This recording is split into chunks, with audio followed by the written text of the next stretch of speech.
This video is brought to you by RV 360 Solutions, where we're bringing the RV industry full circle by providing inspections, consulting, and training.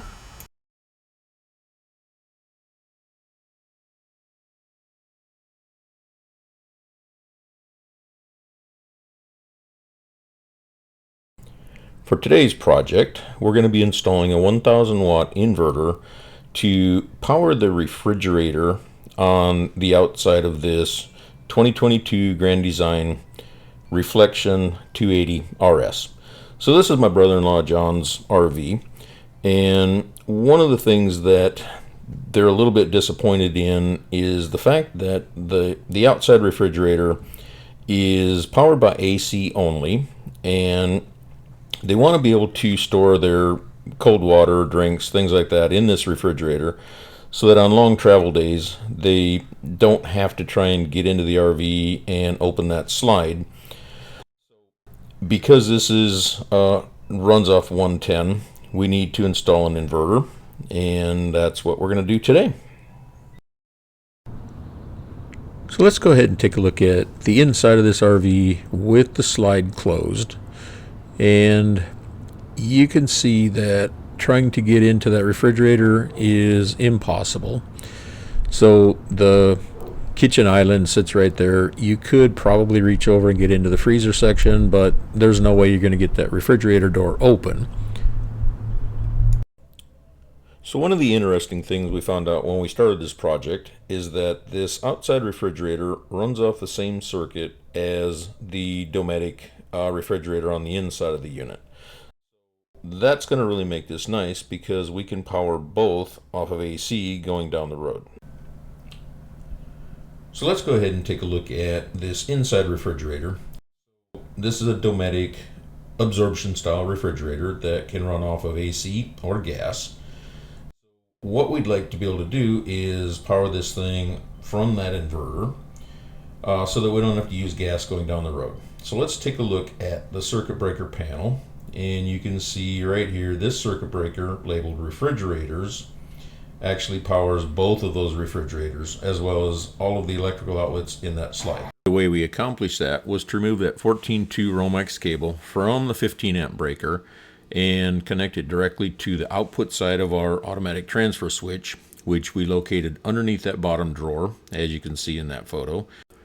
Then we ran a new 14.2 Romex cable from that 15 amp breaker to the line inside of our automatic transfer switch, and a second 14.2 cable from the 1000 watt inverter at the front of the trailer, and we connected that to the generator input side of our automatic transfer switch.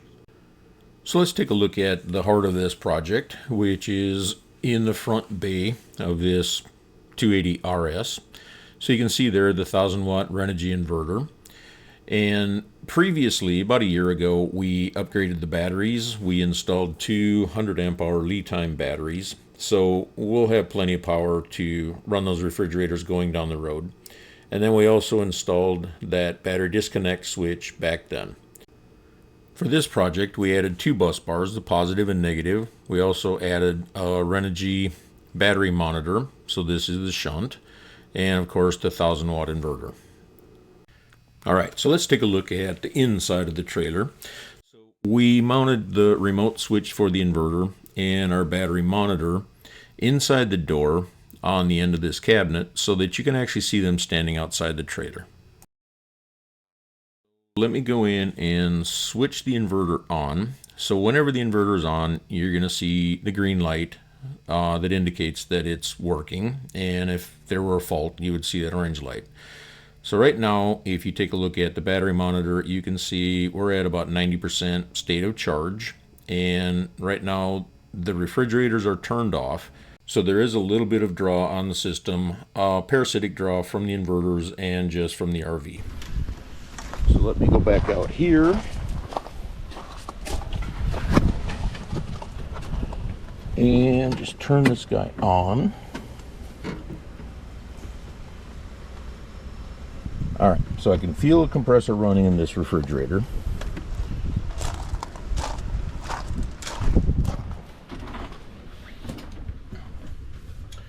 And so right now it shows we're drawing about 6.25 amps. That's all it's taking to power this outside refrigerator. So yeah, it really doesn't take a whole lot. And like I said, the nice thing is we also got the added benefit of powering that inside refrigerator. So now let me just turn this guy on. And I'm going to make sure we're just running in AC mode only.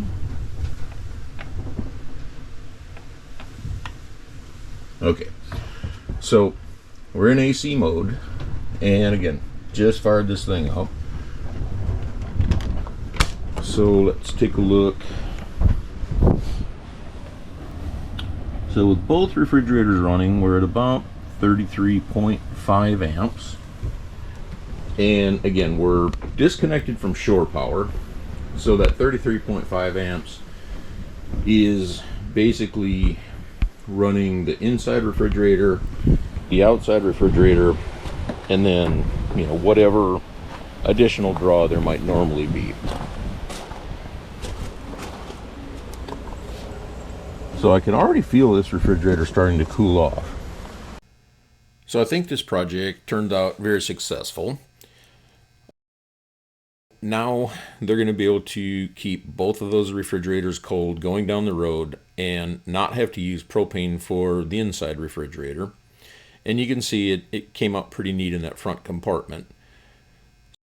I think they're going to be very happy with this. If they want to stop while they're traveling and pull a cold soda or water out of that outside refrigerator, they don't have to open the slide and try and access their inside refrigerator.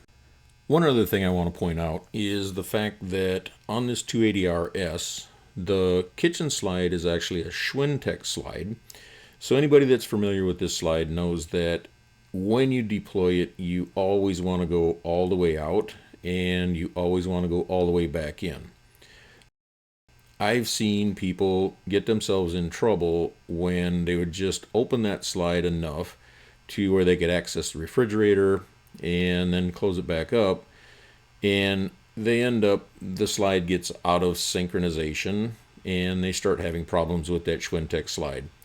So now on travel days, they can keep this Dometic refrigerator cold running off of AC, which essentially running off the batteries, but they don't ever have to access it when they're traveling because they've got the small refrigerator outside.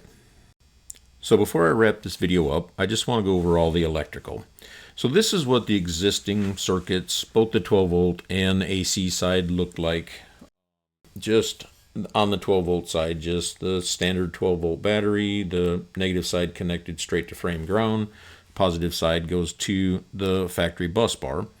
And on the AC side, just the 15 amp breaker that's powering all the circuits in that kitchen slide. So now let's take a look at the different components we added to allow us to run that 1000 watt inverter. So we upgraded the batteries to two 100 amp hour lead time batteries. And then we installed the battery cutoff switch, the 1000 watt inverter. This is the existing 15 amp circuit breaker. And then we installed our WFCO automatic transfer switch. It's a 30 amp transfer switch. The positive bus bar. And then this is the shunt for our Renogy battery monitor. The negative bus bar. And then this is just the factory installed bus bar. So the negative side of the DC circuit looks something like this. So we have our two batteries connected in parallel, and then coming off the top battery, the negative line goes to the battery monitor shunt, from the shunt to the negative bus bar, out to our frame ground, and then we also go out to the negative side of that 1000 watt inverter. On the positive side, again, our batteries are connected in parallel, so we're pulling off of the opposite battery we did on the negative side, going through our battery cutoff to that positive bus bar. So from that positive bus bar, we're feeding the factory bus bar, and then we're also feeding the positive side of our 1000 watt inverter. and then the small line going over to that battery shunt powers the battery shunt. I should also note that there is a terminal fuse on that battery, so this circuit is fused. And this is just an overview of all of the DC side of the circuit. All of the battery cables and all of the cables that are going to the major components, I used 1/0 cable, and I did that just so that if we ever wanted to upgrade to a 2000 watt inverter, we could. And then again, we'll just cover the AC side of the circuit. So originally they just came out of that 15 amp breaker that was labeled refrigerator, and it went to all of the receptacles in that kitchen slide. So all we did is disconnected that wire from the 15 amp breaker, and we connected that to the power out of this 30 amp automatic transfer switch. And then we ran a new 14.2 Romex cable from that 15 amp breaker to the line inside of the automatic transfer switch. And we did it that way so that whenever we're connected to shore power, that automatic transfer switch is in its normal state and it's not energized. On the other side, coming from our 1000 watt inverter, I wanted to connect that to the generator side. So again, we ran 14.2 Romex from that 1000 watt inverter out in the front of the trailer and connected it to the generator side. So now whenever I turn on the inverter, it's going to switch over and power from the inverter. And then of course, this is just an overall diagram of both the AC and the DC circuits. So I'm very happy with the way this came out. It's a very simple setup, yet it accomplishes everything that we set out to do. That's going to wrap it up for this video. So if you have any comments or questions, please just put them in the comment section below and I will see if I can respond to them. So thank you for watching this video, and as always, please subscribe to my channel.